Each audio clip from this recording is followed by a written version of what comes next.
Long time no see. Yeah. Hey, Kurt. That is, Sorry, ever since I put the breakout room adapter on, it always brings me in with the screen off and the sound off. I think we should put our emojis in a bucket and pick who we think each person is. Because I wouldn't, Kurtz, I don't know how to pick you on that one. I saw your name. It's hard to get, make it look like you. I don't know. I haven't figured out how to put gray hair on mine, so I'm probably not an accurate representation. And either you got to have some hair or no hair and not in between. Right. We had a game going at Robinson to guess the emoji.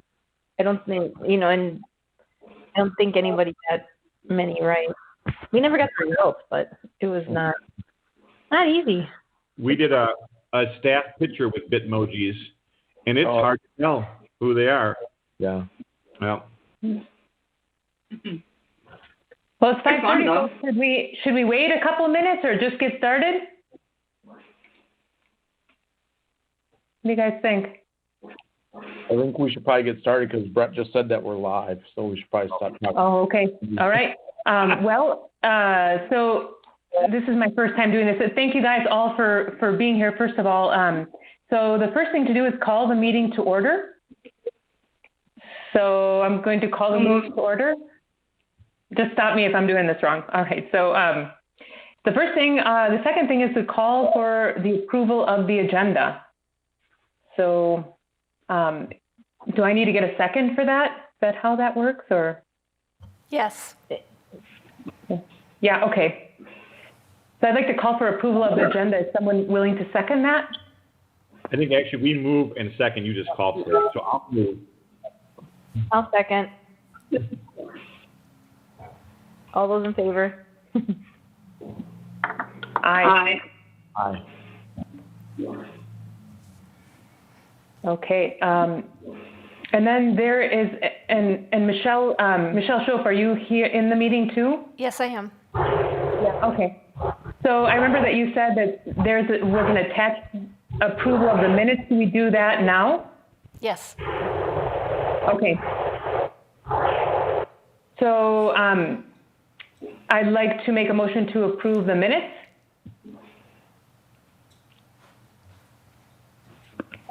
I'll move to approve the minutes. Is there a second?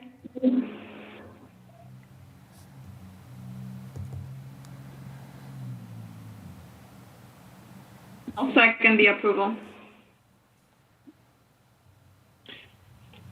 Can someone just also put the link into the chat? I know it's on the school board webpage, but it takes a while to get there. Someone's already in that.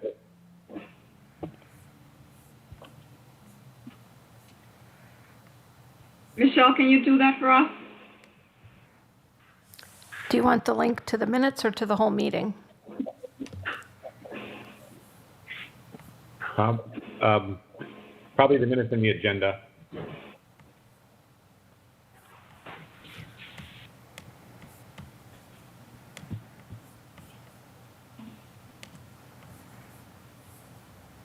Do you need to look them over then, Kurt, or? No, I think we've seen some of it last time too, but I know it's in board docs. I'm on my way there, sorry. Okay. Oh.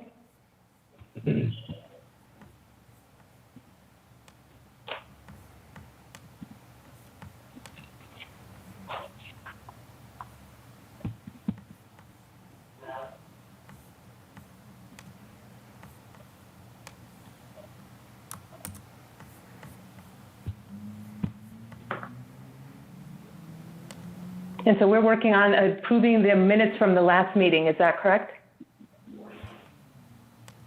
Correct. Yeah.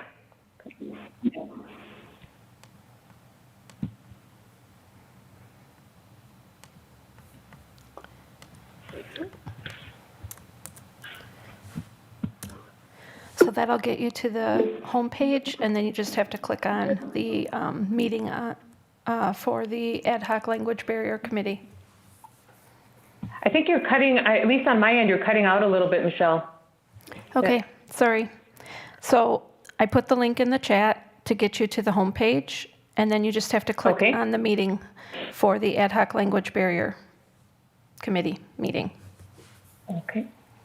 And then you might have to scroll down a little bit to get to click on View the Agenda.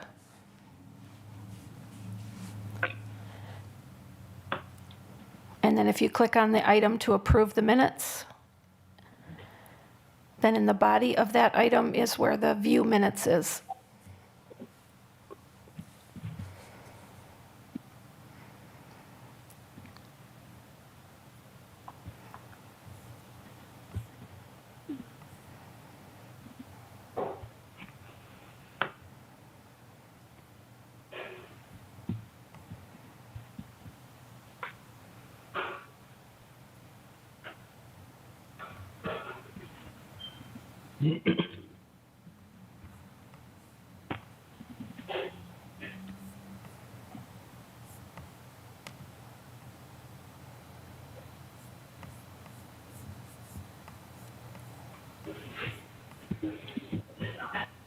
Is anyone seeing the minutes from the last meeting?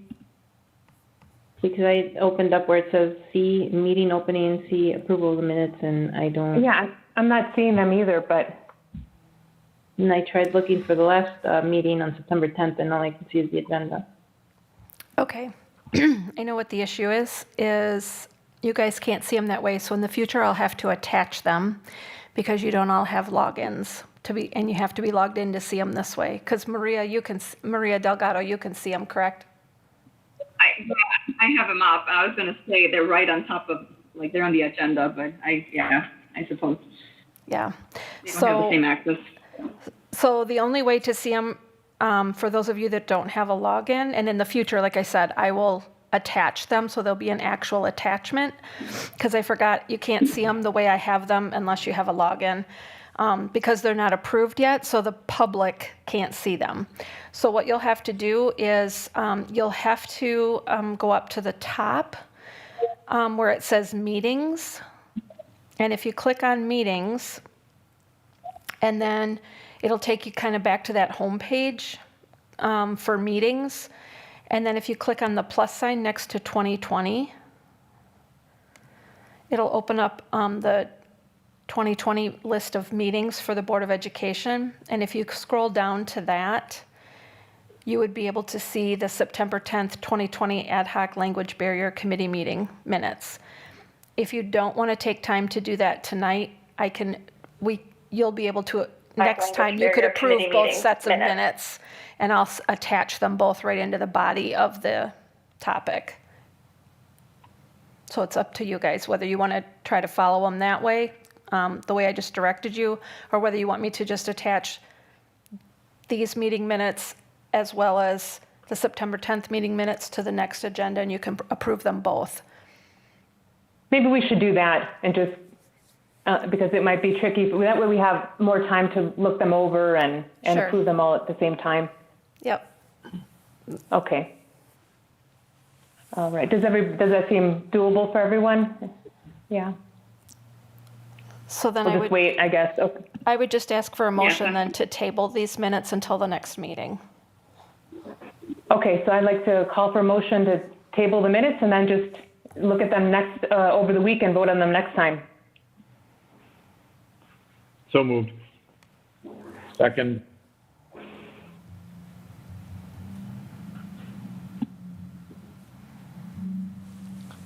And then you, Evelyn, you just have to ask for all in favor. I'm sorry, what's that? You have to ask all in favor, and then everybody Oh, okay. will say aye, and then you ask for any opposed, and anybody who's opposed would say nay. Thank you. All in favor? Aye. Aye. Aye. Anyone opposed? And then you Okay, announce then that the the motion motion carried. passes? Yep. The motion Perfect. carries? Okay. All right. So do I need to call for a motion to move into the business action items, or can we just start with that? You just move ahead with that. Okay, all right. And so the first item on the list of items today on the action items is to discuss how we want to collect quantitative and qualitative data to define barriers and develop a timeline. And essentially what my thinking was on this is that we all kind of, it's important to get on all the same sheet of paper about what seems like a valid way to figure out what barriers are. And we already talked about this a little bit in terms of, getting students involved and getting the bilingual liaisons involved. But I wondered if there's something else like a literature review or something that we wanted to maybe, if anyone had ideas about other sources that we can look at, maybe other schools that might have done similar work. But I think it's important to establish what seems like a meaningful way to collect data about barriers. Why don't we just have the teachers directly ask specific questions to the parents during parent-teacher conferences? They're already going to be there and speaking to them, and they can just ask the parents individually, hey, are you having any issues? What are they? And then they can report back.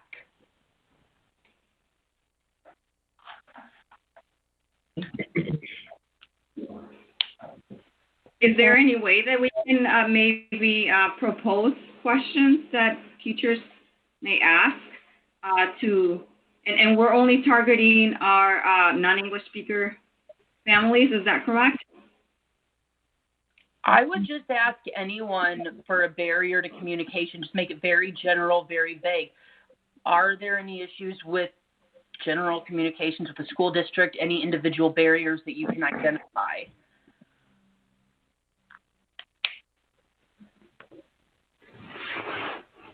So this is going to be pretty short notice since we start conferences tomorrow night from intermediate and high school is Wednesday. Well, then it could be for next term. That would be February. That would be like months from now. Mm-hmm. I'm not saying it's not doable. I'm just saying we need to know that it is tomorrow that they start. So it would be something, you could make a simple form with a link that is given to all the teachers. They could put in the chat when they're meeting with families and ask them to fill out after the conference, something like that. That sounds a little bit complicated. I was thinking just something very simple because we don't want to overcomplicate anything. That's going to create a barrier on itself. If you just simply ask the teachers, ask the parents, are they having issues with communication? And just make a note and then maybe just send an email summary of I had 10 parents report this and no parent, 50 parents report this, and just send a little email summary to someone on the committee, and then they can just kind of tabulate it all, put them together in an Excel spreadsheet simply. Well, the reason I brought up a form is in some ways I think that might be simpler than trying to get all the teachers to send an email to someplace and tabulate it. A form would just be a link, and when they click it, it would be it could be check boxes that they fill out, and it would go automatically to this Excel spreadsheet then. I'm just thinking right now that a lot of our Hispanic families may not participate in these conferences because they're made online. So are we really going to have, qualified data on that? Because not a lot of them are going to participate. Yeah, I was thinking something along the same lines as Maria, that, I think, part of the barrier might be that, a parent would come to you, even if they were there, which I agree with Maria that they might not be, there for whatever reason, but, part of the barrier might be establishing a relationship with a teacher. And I think that if, that's part of the deeper problem that we need to get at is how to establish connections with parents so that we invite them to conferences so they feel comfortable bringing forward, information. Because if we just rely on conference data, I'm wondering if we're already going to be missing a key part of data there. Well, then you can just look at who came and who didn't come. You can, there's easy ways to do like statistical analysis of these things. It's not that hard. Well, I'm looking at my calendar now, and we use Calendly to schedule.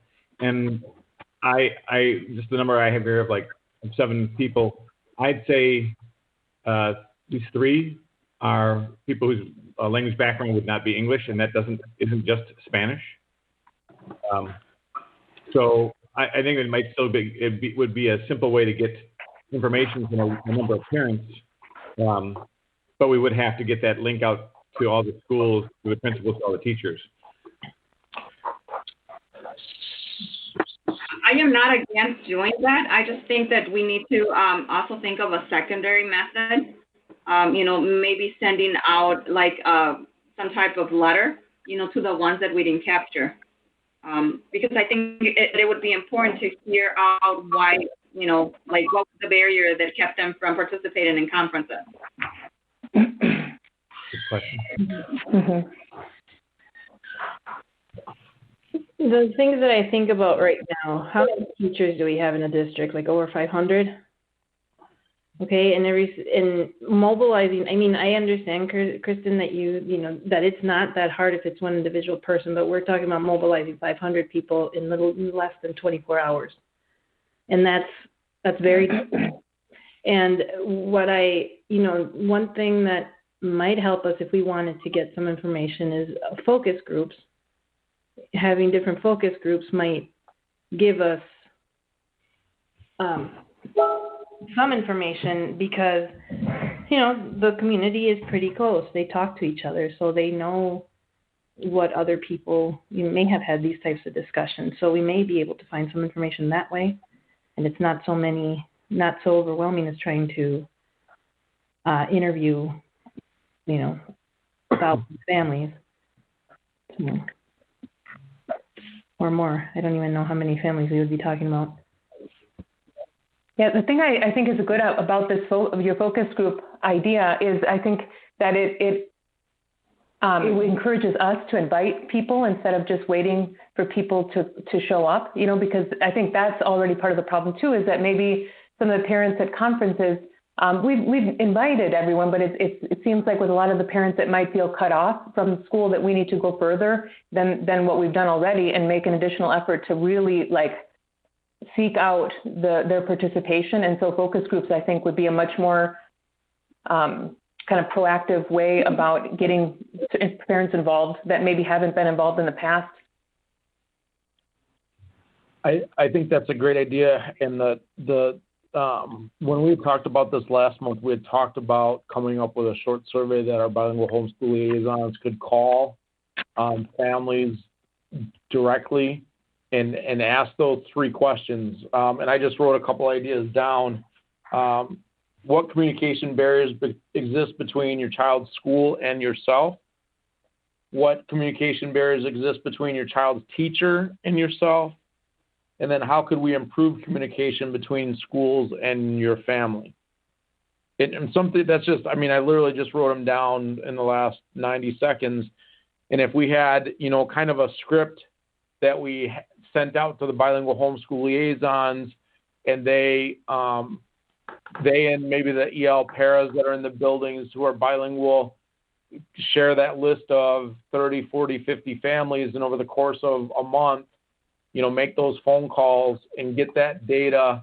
And maybe we put in a Likert scale about, I am satisfied with communication from my student's teacher or from school 1 to 5. And just, something that's quick, where it's a personal connection, because I think that's the other thing that we talked about last month is, digital surveys we don't have a lot of luck with. Generally, and our Spanish-speaking population even less so, I think sometimes. So how if we worked on a set of questions and then got them to you, Evelyn, or does the committee want input on those, or can we just work with myself and Rosa Maria and Julio and see what those 3 to 5 questions would look like? Maybe we bring it back next month, but I think we want to get this data sooner rather than later also. Mm-hmm. So do we want to just rough out, 5 questions, and then we can get that typed up and get it to the homeschool liaisons? Is that okay? Yeah, I think that sounds like a great idea. And it doesn't mean that this is the only way of getting information, but it could be a strong a strong, cornerstone of how we get information. Yeah, a good start. So if we did those 3 kind of open-ended questions, talk about barriers between the school and home, between the teacher and home, and then ways to improve communication. Could we do a Likert? How satisfied are you with communication between school and home, 1 to 5? And then the same thing with teacher, home, 1 to 5. And then those 3 open-ended questions. That gives us a little bit of quantifiable data, a little bit of qualitative data. Any other suggestions as far as questions? Maybe a question about the kind of communication that would be more, with WhatsApp as an app would be a better thing than texting, or okay. But the kind of the format that would be. Do you think that'd come across in the how could we improve communication, or should we ask a separate question? What technology platforms do you prefer, or what means do you prefer for receiving or? I think if we had like a list of the different methods of how that can be done, I think it would be better if they can check it, check off, whatever methods they prefer, they feel more comfortable with. So that's WhatsApp, phone, email, text. Mail, regular mail.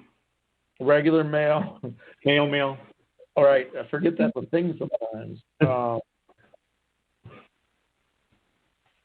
So WhatsApp, phone, email, text, regular mail. What about video conference? Yeah. What about website? Yeah, I think that's another means of communication too. Mm-hmm. Mm-hmm. Yeah. So I have, are there any other social media apps? So I have WhatsApp, phone, email, text, mail, video conference, website. There's a newsletter. Facebook, yeah. Oh, Facebook. Okay. Mm-hmm. And then we do use S'more. So I'll put newsletter because that would help. There are some apps like is it Remind, where you can everybody all at once, the same text. Or Class Dojo is the other one that a lot of the elementary students use. Yeah. Yeah. Okay, 2, 4, 6, 8, 10, 11. So I have 11 choices down so far, and then maybe one for other, and then we can write that in. And even with Google, when you're in an email where you can instant message through Google Hangouts. Yeah, Hangouts.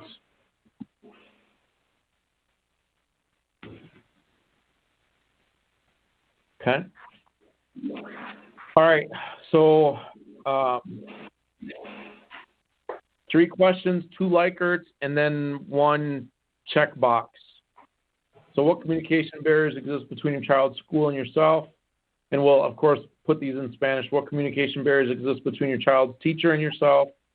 How satisfied are you with communication between home and school, 1 to 5? How satisfied are you with communication from your child's teacher, 1 to 5? How would you improve communication between school and you as a parent? And then what means do you prefer to communicate? And then those 12 choices, WhatsApp, phone, email, text, newsletter / S'more, Class Dojo, Google Hangout, regular mail, video conference, website, Facebook, Remind, or other.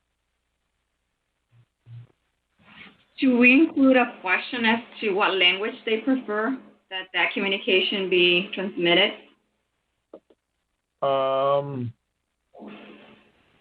We could just say, as they introduce themselves, the liaisons, and then ask them, what's your preferred language of choice? What's your language of choice? And then language of choice. I think there are also a lot of things that we understand as educators that would be a benefit of being, very tied in and communicating with school. But I'm not sure that it's maybe evident to parents. But maybe we should ask something about like how to what degree they feel like they know. I don't even know how to word it, but to what degree they feel like they understand like the deadlines that are coming up, or they're able to support their child or know about sports, because these are all the kinds of things that would be a benefit of being, tied to the community. So I'm not sure if there's something like that we could ask, like how much they feel that they, know about extracurriculars or. But I think we're trying to get to barriers, right? Mm-hmm. Is that because I think that's because we can, once we figure out the barriers, we'll be able to push out some of that other information. Okay. Because I don't want to, we're already up to, this is already probably a 10-minute, if not more, conversation per family. Yeah. So I think it's best to keep it at one topic. Because having too many topics at the same time might just deter the information too. Yeah, that makes sense.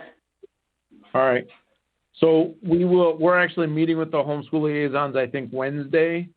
So we can get this kind of typed up and put it in a Google form or something for them to fill out as they're having those conversations with families. And then we can probably get it started late this week or early next week. Okay. Can I just say that sometimes parents, like, they do see, like, my parents do see all the notes you guys send, but they kind of disregard it because it's not mandatory. And I feel like if you guys were to put in some way that it were to be mandatory, I think they would pay attention a lot to it more. Or, like, make it in some way, like, look and feel important, like mandatory to send out. Urgent. Yeah. Yeah. That does actually get to a good point. There is an abundance of things that the school puts out, and how do you know what to look at? Everybody, they work, they have kids, they have homes to take care of, they have so many things on their own. They can't read 20 emails a day, 30 emails a day, which are 3 pages long. What do you know what to focus on? And that's for all people. And maybe just a more direct communication plan for the entire district, which fuses all the schools onto the same plan, and then simply translate that plan into multiple languages.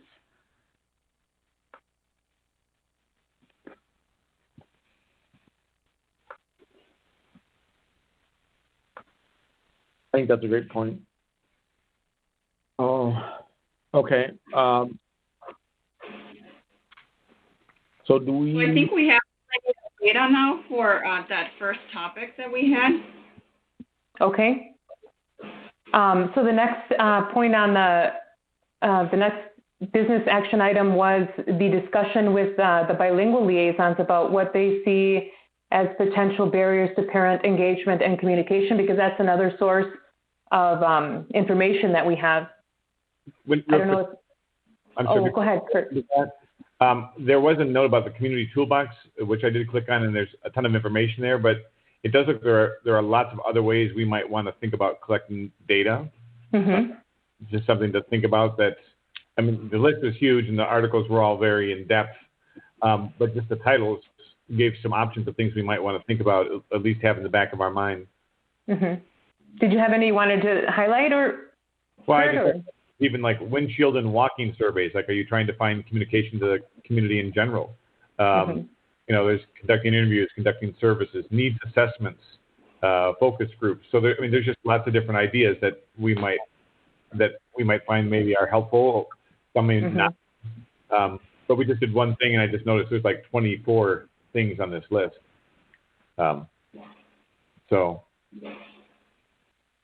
did you also? Yeah, and there's also been there's tons of research also. That's why I had that thought of maybe doing a literature review also, that just to get a general sense of what people have done research in high schools. And, I'm not sure how, the problem with that would be, I'm not sure how local that would be to our particular school, but there's a lot of important work that's already been done on the kinds of barriers and what's worked in other schools. So that might be another way to get information too.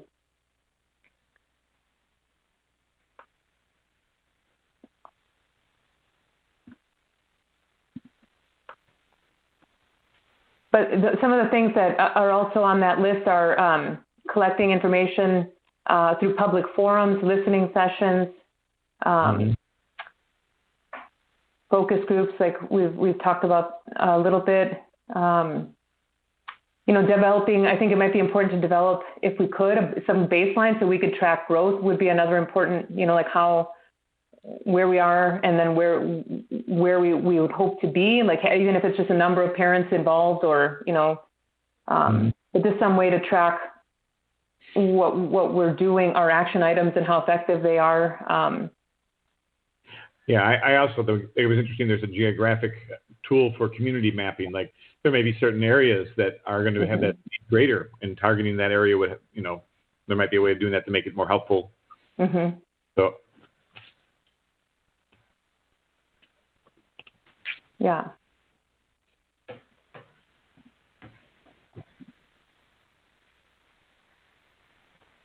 Well, would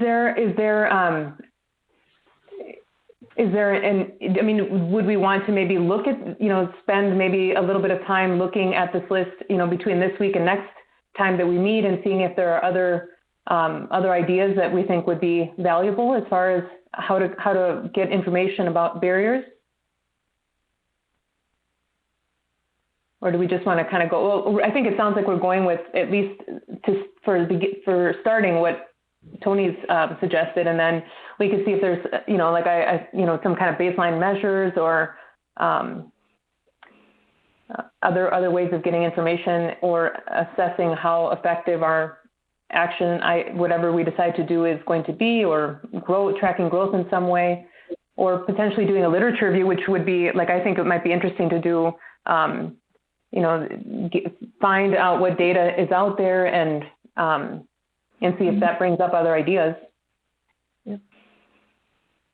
Even asking other existing organizations, service organizations, like the Latino service providers that meet every month. If they may have already conducted their own surveys and things like that. So that would be another source of information. Okay, so it sounds like most of us agree to go with what Tony suggested, but also to kind of maybe revisit this at our next meeting and see if there's other things that come up, like you suggested, going to see what, maybe getting other community, somehow pulling community groups that maybe have done this kind of work and that have been successful at breaking barriers. And potentially looking at other research that's been done on similar schools. And what was the one that you pointed out, Kurt, about the windshield wiper? Oh, there was it was walking surveys or walking surveys. Where is that now? Oh yeah, 21 windshield and walking surveys. So I just looked at the title. I haven't even looked at the article, but they're just, some of them are just interesting. Like, well, what are we trying to get at? What would be most helpful? Because even some of this had like developing a baseline, measures. I think section 9. Is there something we want to measure that's in particular? How do we get a baseline? I'm wondering with what you said, Evelyn, that it is a lot here. Would we want to just in general all look at it between now and the next meeting, or split it apart and have different people look at different sections? I don't know. Do you have thoughts on that? I think it would be good to all kind of just, look at it. There are 22 points, but there might be some that draw your interest, and then something that with your particular background feels like, oh, that's an important, thing, since we're all coming at this from different places, and and just have a chance for everyone to bring ideas to the table at the next meeting about other ways of getting data and tracking progress. If you even want to track, I think it's important to track progress, but maybe we want to do it in a more holistic way versus like setting, putting a numbers on it. But I think that's all something a conversation that we should have.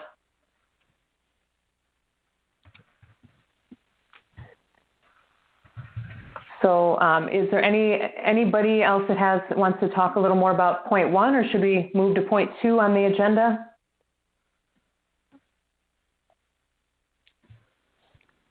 Okay, so point 2 is discussion with the bilingual liaisons about what they see as potential barriers to parent engagement and communication.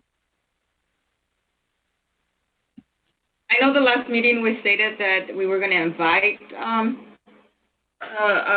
bilingual liaisons. Did we do that? Do we have any bilingual liaisons currently in the meeting? Yes, it seems like Ariana and Jennifer are here. Yeah, I'm here, Jennifer.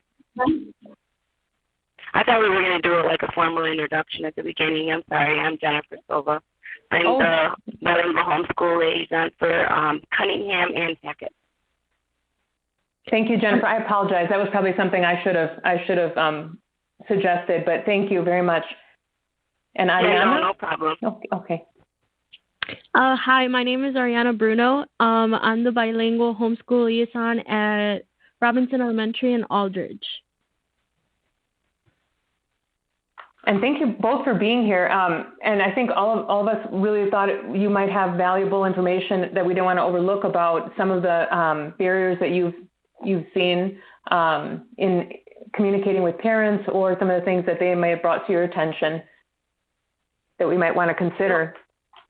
Yeah, a lot of them don't really use a lot of technology is the problem. A lot of them just rely heavily on the phone, talking on the phone. And that's not something that is really regular with the school doing. So I've been doing a lot of it with the parents and communicating it with them through either talking by a phone call or texting on Google Voice. They don't really go on, I don't go on Facebook to communicate with them. That's it's been successful for me, and, and most of the time I'm getting a hold of the parents in the evening because a lot of the times they're working during the day too. I don't know for Ariana if she wants to share some of how she communicates with her parents. Yeah, I'm pretty much having the same experience. I know I'm starting to pick up a few tricks where I know most of the parents where every time I try to call, like in the mornings, I can't ever get a hold of them. But then once it's like later in the afternoon, then you start picking up their times and when they're more available. I've also noticed a lot of parents that, like Jennifer said, that they're not really up to date with the whole Facebook and all that stuff. The only way you can really contact them is through phone. Most parents, they don't even know how to help their children log into their school email. So I know that's a big problem for most of them. So yeah. Do you have any sense of, like, as far as Skyward and being able to track their grades? I mean, I bet my assumption from what you just said is that they're not able to do that, or don't know. Yeah. Don't know how. Yeah, most people don't really know how to go into the emails or even use Skyward. You kind of have to help them and through the phone have to tell them like step by step what to do, because a lot of people aren't like familiar with that stuff. I think there are people for whom language is not a barrier who struggle with logging into Skyward. Yeah.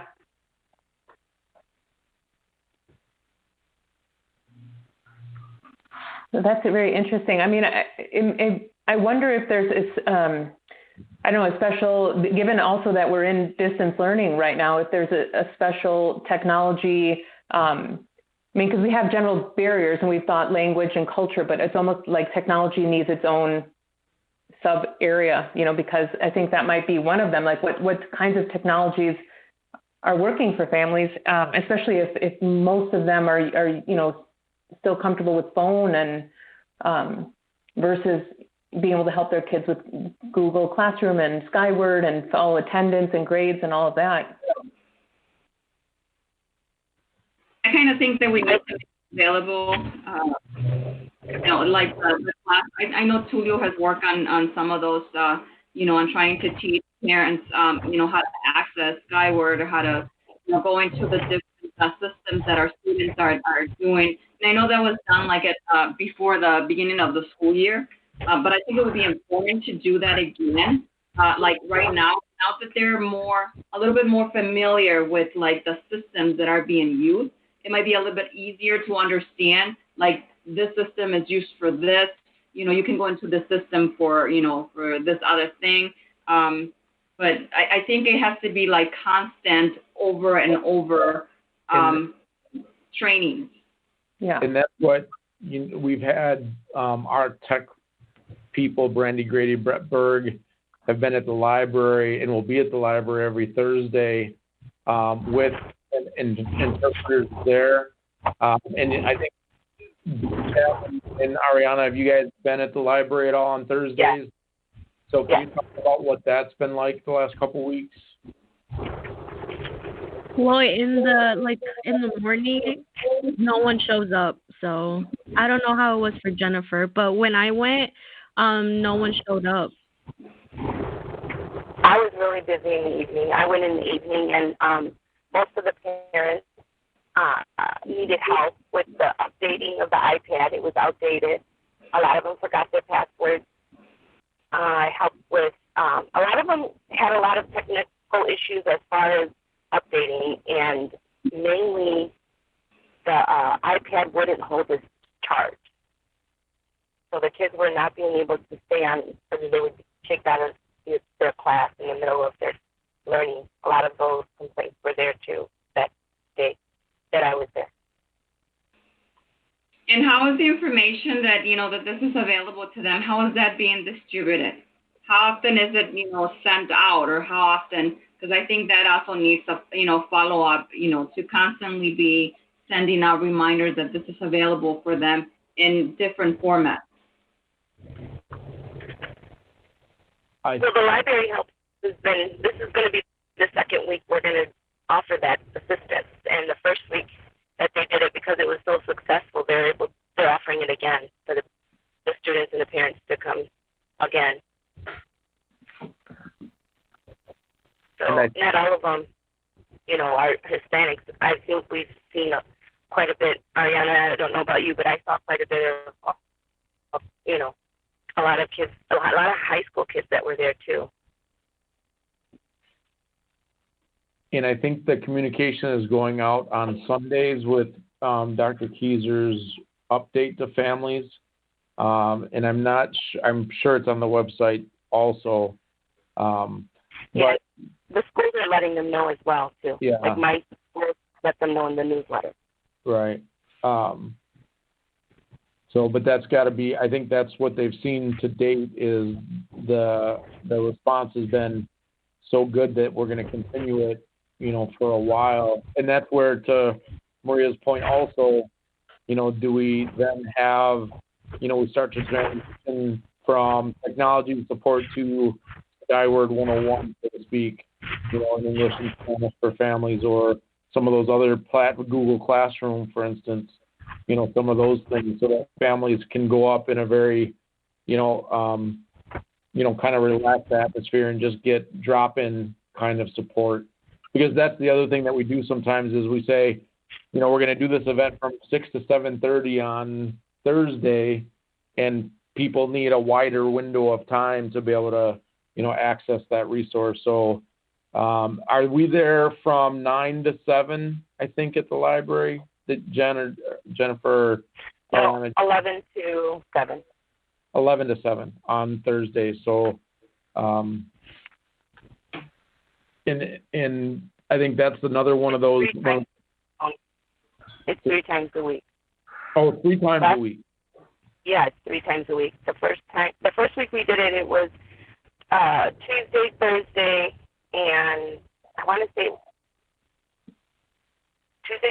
either Wednesday, Tuesday, Thursday, or Tuesday, Thursday, Monday. I don't remember exactly the third day, but I know that Toledo has a schedule for the second round, and we've all registered, but we've been hesitant to register because I'm committed to the conferences right now with the schools for this next couple of weeks, so it's going to be hard for me to be able to be at the library and do conferences at the same time.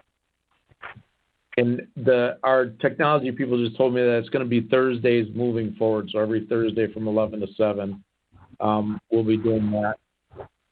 I'm wondering a couple things. We have the new COLAC Center. What would be the possibility that if we have people there who support things like tech, could that be a place that would be in essence always open for drop-ins? Would there be someone who could be there for any of these things, rather than trying to figure out what day and what time at the library? If it's just, that's open, and maybe sometimes it's nice. I don't know. I'm just, it is a public place, just like it could be a public place like the library for people.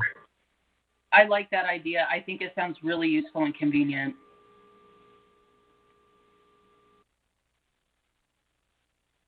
Yeah, I do too, especially while we're in kind of this, this phase that hopefully is temporary. I mean, it doesn't have to be something long-term that we would have. That would be ideal, but at least while we're in distance learning, it seems like that would be great. Well, I can definitely carry that forward.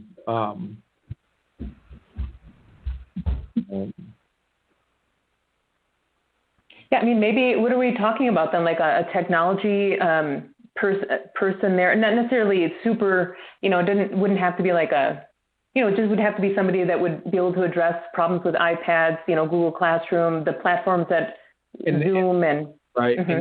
And typically, I think when you look at the resource allocation for that, really that should start with the teacher if at all possible, right, at the building level.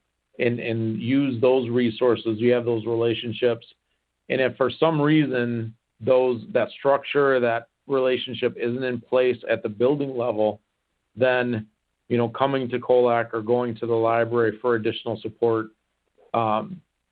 is definitely just an added layer, right? So that people aren't falling through the cracks, so to speak. Mm-hmm. So, but that's the other thing is. Going back to Maria's point, at some point, we had and the technology people will tell you this, and the schools will tell you this. For the first month, it was all technology, right? It was all these, I need an update, I need a cord, I forgot my password, all that kind of stuff. And now we need to start transitioning to more of that specific kind of platform information or knowledge, the system information or knowledge. And again, that could happen at the building level. That could happen, at any other place also, as far as COLAC or the library. So I think as that starts to transition away from those intense technology needs, so I can help my son or daughter get connected. Now I need to learn how to look at their grades or send a message through Skyward or Google Classroom or whatever it might be. Because there's another piece, where parents for 4th through 12th grade, there's an opportunity for them to get an email about Google Classroom so they can look at, and be involved in that platform as well. So that's another, real easy session to help parents engage. But again, and that's under the assumption that, they have that access or that desire. Sometimes there's also can somebody just print out the grades or give me a copy of the missing assignments, because the mail preference or the phone call preference is still, and that's where we going back to the survey. How we need to kind of pull out, how do you want this information communicated? What works best for you and your family? So I think we've got to have a balance of, multiple approaches also. So I guess I have another question. What I'm hearing is, we're looking at different tiers, right, of of connecting, and some people might need to be further down the line before it will work with them. But so, first teachers, but then I'm even thinking about how people learn about things. Like I know we're saying primarily it's been phone calls, but what kind of connections do people have to using the internet? Like, are they watching YouTube? If we just had like a YouTube channel that's a district that has videos on how to do Skyward, how to use Google Classroom, all these different things, or even, we went from only high school students having iPads at home to now all students have iPads at home. Couldn't that be a tool to connect with the parent too, to say, hey, you can go on that iPad and we're going to set up something on that iPad for you to connect, in some way. And I mean, one thing I see a lot is students know how to do things on the iPad that they don't necessarily tell their parents always, because then their parents would know how to find that out. So if we in essence saw that tool is not just a student tool, but a connection to home tool, maybe there's even a Google Classroom for the parents. And in there are all the resources, and for them to use this and show them what to do and how to keep track of things with their kids. Because now we know everybody has an internet-ready tool in their home, and hopefully internet that even if they haven't used it, they have that option if it's for school. You know what I'm thinking right now? I think it would be great to have like some kind of a chat system. Like, how like AT&T has like their chat system when you're not able to like get your services through online or make connection by phone or whatever, but just to have like a chat system. If you're like struggling with like your system, or you just have a quick question, that maybe someone in technology can mend that and just, have like a simple question like, okay, how do I access Skyward? And just do it like through a chat system where they would have their information feedback like right away. Something like that would be kind of like immediate, without having to disturb the teacher or wait for a teacher to respond to their email because they're on a classroom or whatever. Just, someone that could mend a system, that would be like based on chats, like a back and forth communication. And it would be ideal to have that in Spanish, because I think people can type, their question in Spanish. But I mean, just a thought. Yeah, I like the idea that it seems like we're playing with using the barrier. The barrier has been technology, but we're thinking like, how can we turn this into something positive where we have this in the home, and maybe it could be a way of reaching parents, and a chat would be great, or like a YouTube channel where we could I don't know how much that would be an interesting thing to ask them. I mean, I definitely use that to figure stuff out when I don't know how to do something. So yeah, I think those are great ideas.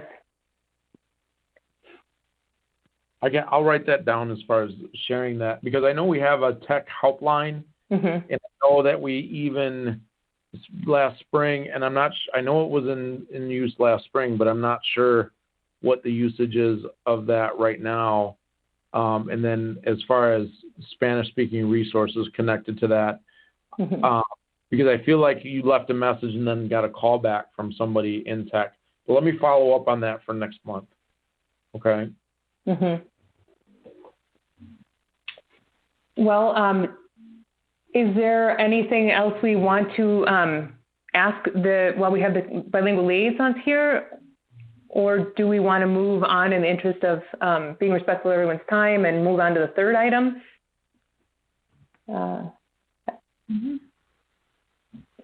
Should we move on? Okay. All right, so the last point, or second to last point on the agenda, was discussion with Beloit Memorial High School students about barriers they and their families have faced. And I know we have Jennifer Mendoza here, who has very graciously accepted to be with us and let us know about things that she's noticed. And so, Jennifer. Hi, my name is Jennifer Mendoza, and I'm a senior in high school. But the thing that I noticed was when I spoke with the Spanish speakers, they said that they needed help, but they told me, but they weren't really encouraged to ask the teacher, because I guess they don't have a relationship with the teacher, or they simply just don't want to look like they don't know how to ask. But like with me, when I asked them, they seem to have like more, like they trusted me more. Like since I was in their age group and like I spoke Spanish as well, and I one of the girls that I worked with, she went to the same school, and she said that she didn't know that there was any sports. She didn't know about extracurriculars. Like she didn't know what it was, or like why would you do it, or why it would help, or anything like that. Like she didn't know that she could go to the library to go get like extra help, because I know there's a program there to get your GED, I think, right? And I don't know. Yeah, they're like not informed at all, or like she didn't have Wi-Fi at her house either. It's like there was a lot of problems that I thought that they seemed to like duh, like you would have it, but like you would know, but like she came from another country, like how they have their setup over there is way different than here. So I thought that should like be addressed, or like we should like make like a program, or like we could put it as one of like a class, like instead of what do we have? Seminar, academic lab. Yeah, academic lab. Right. We could do like a special class for students to help other students, and it could be beneficial for the students that help the students in like some way. Like I don't know, like it could be represented like on a college application, or I don't know, in some way like that. Yeah, Jennifer, and I think you brought it up, or one of the other young women in the Latino club, about having like a mentorship program. And I thought that was a really strong idea, you know, where one student who's been here for a while and is no longer a newcomer could take on another student and just be a mentor to that person, and then show them all those things that, you know, all the cultural differences, all the academic differences, and I think that's a really important idea that you're bringing up, and yeah.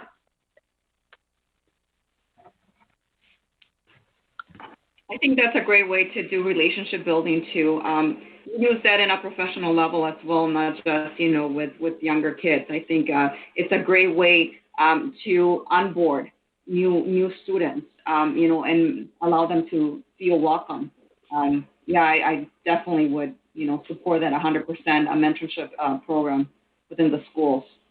Mm-hmm.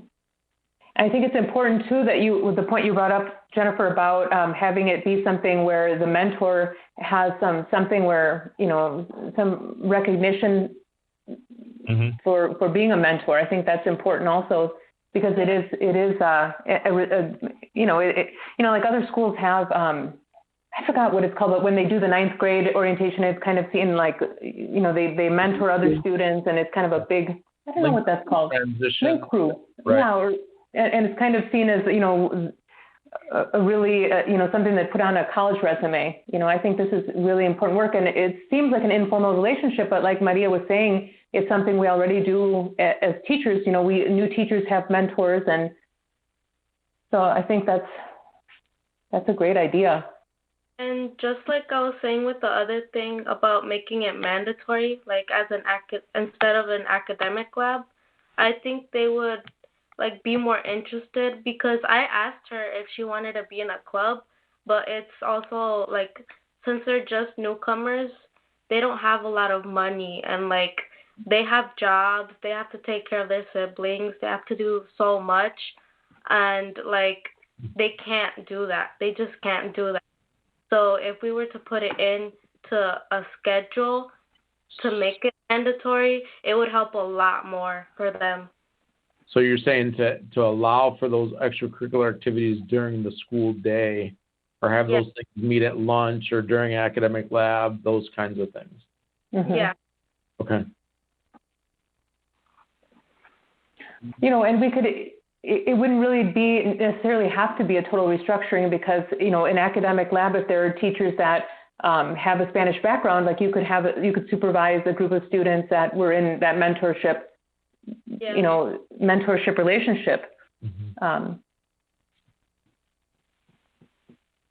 I think this is something that we could work on with the high school and EL teachers, because I think that's, you know, we talk about language buddies when you have a newcomer come in and they may not have an EL cluster, that you find a language buddy for them so that they do have that student that they kind of can go to class with, in addition to other adult support that they may have. But to have a more kind of prescribed program for mentorship for some of these students, I think is a good idea. And I think that's something that our English language learner teachers, our ESL teachers would be willing to kind of think about in a broader sense, not just at the high school.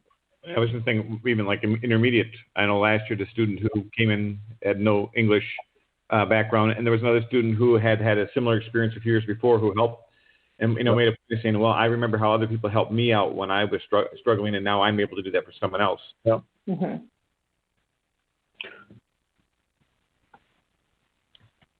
And I'm trying to think of the way, you know, just having the being in on a lot of the Latino student conversations last year. One thing that they really thought would be really cool as a way to recognize their achievement and just their work was they were talking about having like a graduation stole where it would recognize their work as, you know, maybe potentially that's something we could do as for the mentors is the graduation stole of like, you know, having mentored Latino students or something, you know, but additionally something that looks great on paper. But I think for them that was something that was very meaningful.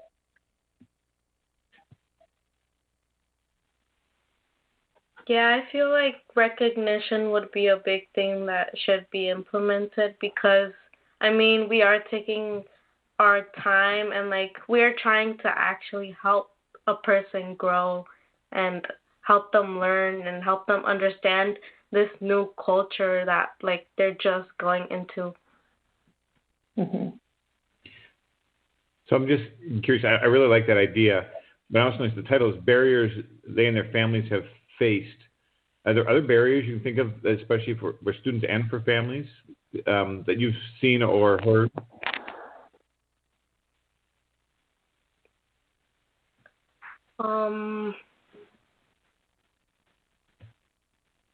Like between the what I've heard of between the student and the parents, they don't really have a lot of communication. Like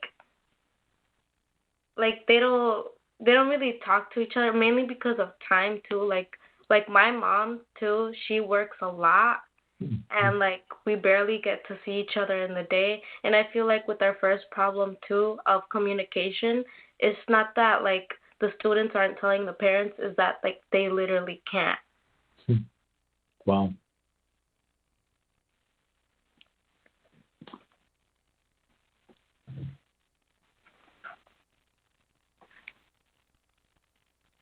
Do you think, Jennifer, that do you think language is a barrier at all for parents, or do you think mostly it's like circumstances like work, or I mean, I just am curious if you have an opinion on how much language is a factor, or culture where they feel like, you know, just not like weird about coming into the office and and communicating, or how they might be treated, or just how all the informal ways that we go about doing stuff. I mean, to what degree do you think language, culture are factors for parents? Well, with my experience, like my mom, like when they speak, like they try to speak in English, they don't want to sound like they don't know, or like, I don't want to say the word dumb, but like they don't want to seem dumb. And so that's why like she always asks me to interpret, because she doesn't want to mess up like with the question. So I feel like that would be one thing that would like discourage parents to try to come and communicate with the teachers. Mm-hmm. I think a lot of parents are very self-conscious as far as their accent and saying the words correctly. I mean, I was born here in the United States, but my first language is Spanish, and I still transpose, a lot of my words, or sometimes depending on how I'm thinking in Spanish, I might translate it in English in a very different way that maybe has a total different meaning of what I want to say. I mean, I struggle with that, and I've been in the United States for a very long time. I cannot even imagine other parents, that maybe their language is a lot more than. The other thing, too, that I think a lot of our Hispanic parents struggle with is that their kids are raised, here in the United States, and sometimes they choose to speak more English. And I can say that I'm guilty of that because I have a son that he understands all the Spanish, but all he speaks is English.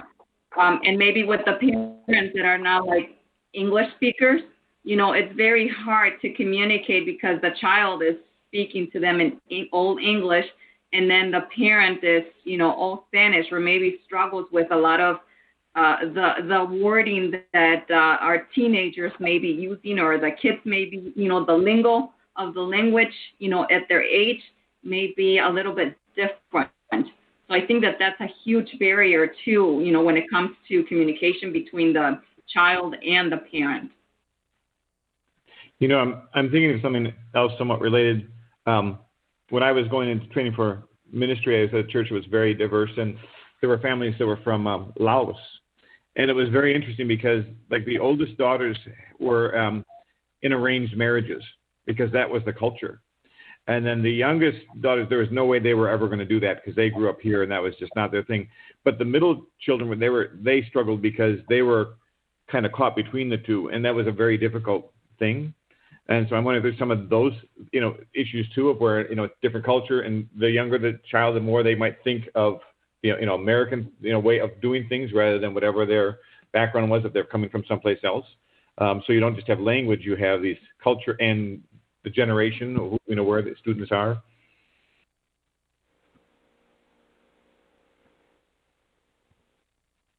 Well, do we have any other questions for Jennifer? Well, you've been observing us, Jennifer. What are your thoughts on the things we've talked about? I thought they were pretty interesting. I thought how definitely the topics that need to be fixed, like communication, that's a big one. That's a big one. And also, like, how with, like, Zoom and, like, all these platforms, I feel like for us, at least in my household, it was very overwhelming because it wasn't our parents that were helping my little brother. It was us. Mm-hmm. And we also had to juggle our schoolwork with that. And so I think that's a big problem, too, that's happening right now. Like, we're getting, like, plummeted with, like, schoolwork. But at the same time, we can't just, like, leave my brother just, like, not learn. So we have to do both at the same time. And I feel like that should be also an issue that, like, needs to be, like, something needs to happen in order to fix that.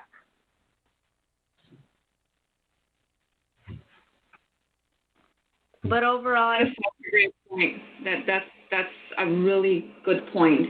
And I don't think back in the day it was the translating part, that teenagers suffered, with parents, and I know that still goes on. But right now, it's really putting our teenagers in the spot of, actually parenting and being teachers when themselves are trying to learn and navigate, through all this system. It's just, yeah, it's really tough. And I give you lots of credit for that. You have my biggest respect for doing that.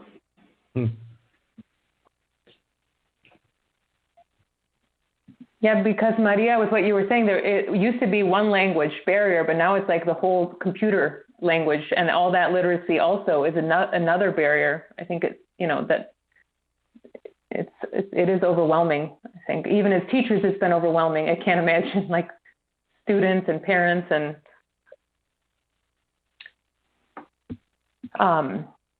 So it's after 6:30, so there was the fourth point on the agenda is the approval of new members, and the reason that's on there is Megan Miller had said in case there's new members, it would be nice to have it on there, but that was a point that she said we could push to the next meeting, but it's just nice to have it on there in case there's any new members. I don't know if there's anybody new today that wasn't approved as a new member, but I do understand that we do have to formally approve new members. So I'll move that Rosa Maria Lorson be approved as a new member for the Ad Hoc Language Barrier Committee. I'll second. Okay, all in favor? Say aye. Aye. All opposed? Okay, that motion carries. So we have Jennifer here, and I know like Ariana, and well, I know there was Jennifer too. I mean, are we not talking about student members? Or are we already approached? I love that idea, Kurt. What do you think, Jennifer? Interested? Hey, just make the motion. I will move it. We approve Jennifer, member of our committee. I'll second. All in favor? Aye. Aye. All opposed? That It's motion approved. carries. It's approved. Oh, excellent. And Jennifer, I think that's going to be good for you because you can put it you'll have the recognition, be able to put that on your CV and your resume, and that's very nice to serve as a high school representative on an ad hoc committee for breaking language barriers. So felicidades. Thank you. Yeah. The next thing then would be to set a date for the following meeting. Do Mondays work for people at the same time, the first Monday of the month, or do we want to look at something else?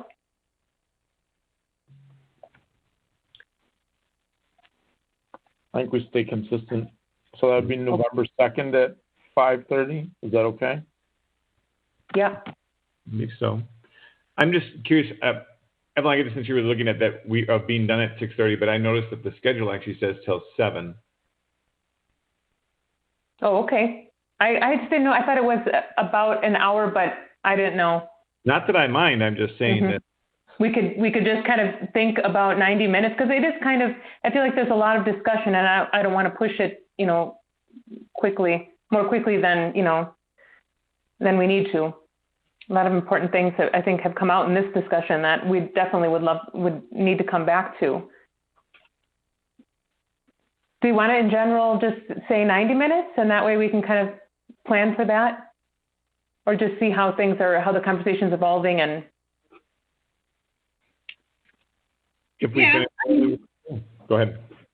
I think it's nice to schedule the 90 minutes, and if we're done early, that's great. If we're not, at least we have that scheduled already. Okay. And I think it would be a good idea to summarize what what we accomplished, or at least what we're doing, before the end of the meeting, so that we can all stay on the same page. Yeah, because we don't have Megan here to do that, because that's what she did last time, and it was so helpful. Yeah, okay, so maybe now is a good time to do that, the summary of what we're have agreed to do, or where we're at. So the first thing that we went over was how to collect data, and we talked about Tony with the survey, and are you volunteering to kind of get that together and get that out, or how did you want to do that? Yep, we'll get it together with Tulio. We'll get the survey completed, and I would say that by November 2nd we'd be able to bring data back. So okay, wonderful. So that would be for our next meeting already, that we would have some data. That's great. Yeah. And then we also said that we wanted to consider other ways of getting getting more data and there's the link of the community toolbox, but that was just one resource. But just to think about generally, if we want to collect more data, and if that means doing a literature review or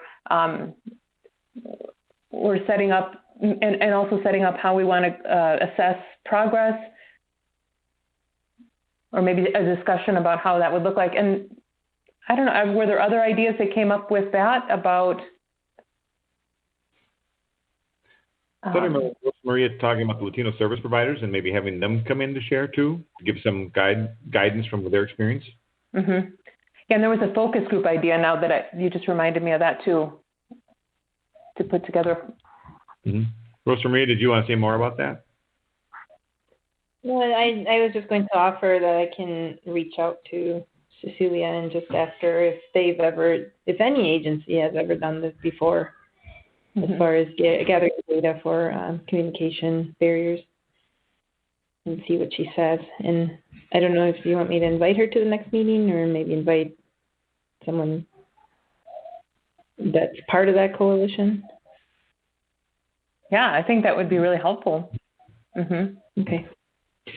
And actually, now that you mentioned them too, I'm thinking the State Line Literacy Council, I mean, from what I know, they're largely focusing on supporting people who are learning English as a second language as adults too. I don't know, maybe they might be a helpful resource. Maybe they've done things for communication in the Latino community.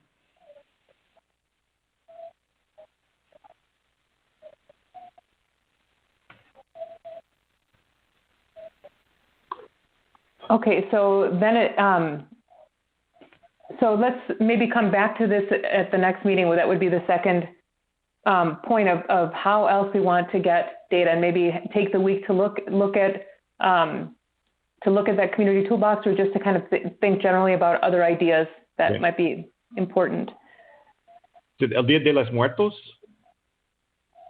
Is the second of the month and the first Monday? Oh yeah. Yeah. Yep. All right. Sunday the 1st. Yep. So yeah. From our discussion with the bilingual liaisons, there was a lot of information. It seemed like technology was a major barrier that they brought up. I don't know if there's more, how we want to carry that into the next meeting. Well, I think we need to have maybe present to the committee some more of those outreach efforts. And Brett Berg was just talking about the outreach that they've had to help support families with Seesaw and Google Classroom. And maybe we can get more information about, how many families have been supported in learning about those things, and then our continued plans to continue that outreach, whether it's the Thursdays or maybe talking to the buildings about, that specifically, even how are the liaisons engaging in the technology support at the building level also. So maybe continue to talk about creative outreach mechanisms, and which platforms or which tools parents need the most support around. Yeah, I think that's good. And we also mentioned the potentially chats, maybe, not to overburden the bilingual liaisons, but maybe that's even something that we could have them do in Spanish and respond to basic technology questions, or I don't know, but just an idea. But yeah, come back to technology platforms and creative ways of using them to reach parents, I think is key. And then from Jennifer's discussion, there was a whole idea about the possibility of having student mentors. And that I think is really a powerful idea. And I'm not sure how a program like that because Kurt, you had said that at the intermediate school you see that working, and Tony, you had said that it was something that you could see working with the ELL through the ELL. But maybe we could talk about how that would look in our school. And see, how, if there's something we would need to propose as a more formal program and how that would look like? I think we could talk to some of our EL teachers across levels and just kind of propose that idea and see if a couple of them would like to come and talk through it with us. Okay. Presentation. Would there be any way to look at, would it be possible to incorporate something like that within the dual language program? Ooh, that's a great idea. Yeah, that is a good idea.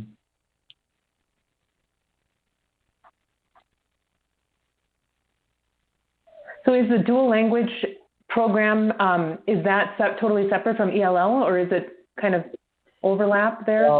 There's some overlap. It's in the dual language schools, dual language is the EL program, so to speak. And so there are, native English speakers and native Spanish speakers in there together. So it's a good venue for that. But I think, sometimes when those students come, it depends on the year they are, and typically they would enter into the dual language program as a newcomer, if they happen to be in one of those 7 schools that we have the DLI program in. So, so I think that would definitely be a good kind of place to look for some of those language buddies or those mentors, and then at the high school level, I think that would be another opportunity for, the kids in the native Spanish-speaking students, or the students in, I think we should look for those students at the high school level too, in a couple different places, either ELs that are moving to, proficiency, or the highly proficient bilingual kids. Yeah, and so I think that's a great idea to bring in ELL and dual language teachers, because I think they can help us concretely imagine how that program could look within what we already have in place, and how we could get it moving in a relatively efficient way earlier. Okay, so that's another point. In the way the students have the honors night, where they get the certificates and awards and recognition, honor roll. Kristen, you're cutting out a little bit. Oh, sorry. The way that the students have honors nights, where they get awards and recognition for honor roll and the other things they do, could you put the students, especially the high school students who are really mentoring other students, could they be given an award at that time? Because those are the types of awards that you can start putting onto your resume and that can start moving with you.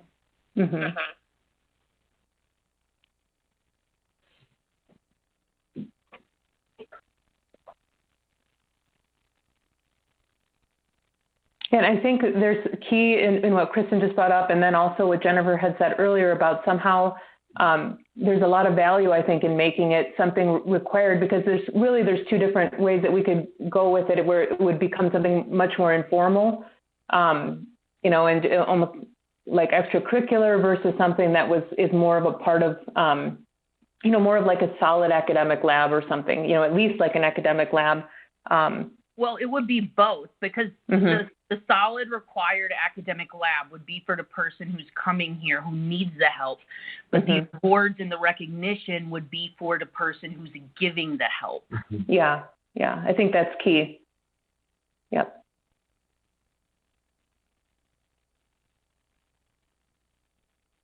And we do have programs at the high school, I think it's one of them is the GIAC program that, and other things that I think there's volunteer. There's just a lot of ways we can work with other programs that are already in place to help that recognition happen and help it be rewarding for students. I just think we need to explore that. And then having, like you said, having there be an awards part of it and everything. Right. So, and I think that was the last big point. Is there anything else that you think is important that, as part of a summary? of what we did today?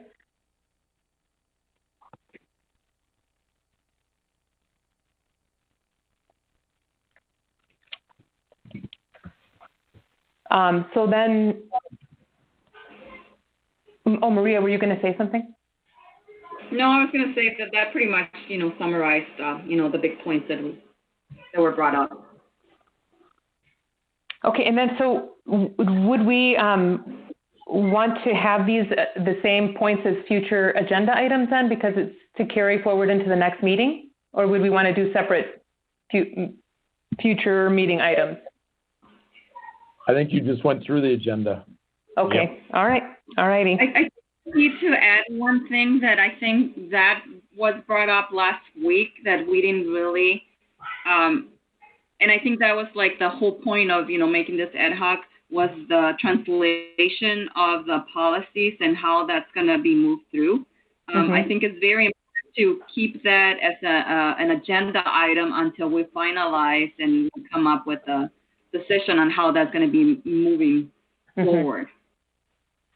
Okay, yeah, I think that's key too, because, yeah, so that we can concretely say this is our view on it, and then, yeah, I think that's important. All right, so we'll add that with what we're going to do with the translating of the board documents.